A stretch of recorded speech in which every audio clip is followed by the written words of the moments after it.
কয়েকদিন হয়ে গেল আমাকে মাছগুলো এনে দিয়েছিল, কিন্তু আমি কাটি নাই, না কেটে ফ্রিজে রেখে দিয়েছিলাম। আজকে মনে হলো যে আমি রান্না করব। মাছগুলোকে ফ্রিজ থেকে আগেই বের করে নিয়েছিলাম।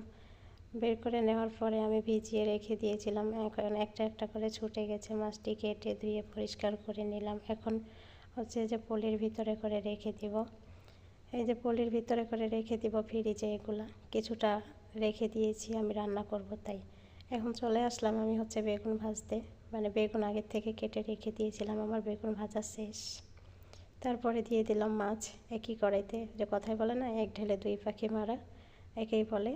তা আমি মাছ ভেজে নেব। আর আপনারা ভিডিওটা না টেনে দেখবেন সম্পূর্ণটা, একটু ভিডিওটা বড় হয়ে গেছে এর জন্য। একটা ভিডিও বানাতে অনেক কষ্ট হয়, আমি আগে বুঝতাম না যে এত কষ্ট হয়। অনেকের মুখে শুনেছি যে খুব সহজে নাকি ফেসবুক থেকে টাকা ইনকাম করা যায়, যতটা সহজ ততটা যাই হোক, কষ্ট না করলে সফল হওয়া যাবে না, ফল পাওয়া যাবে না। কষ্ট করতেছি, একদিন না একদিন সফল হব ইনশাল্লাহ, এই আশায় রাখি। এর ভিতরে হচ্ছে যে আমি পেঁয়াজ রসুন মরিচ এগুলো কষিয়ে নিলাম। কষানোর পরে আমি মাছটা দিয়ে দিলাম। মাছটা দেওয়ার পরে নাড়াচাড়া দিয়ে হচ্ছে আমি একটু ঝোল দিয়ে দিলাম। ঝোল দিয়ে ঢাকনা দিয়ে ঢেকে দিলাম। অবশেষে রান্নাটা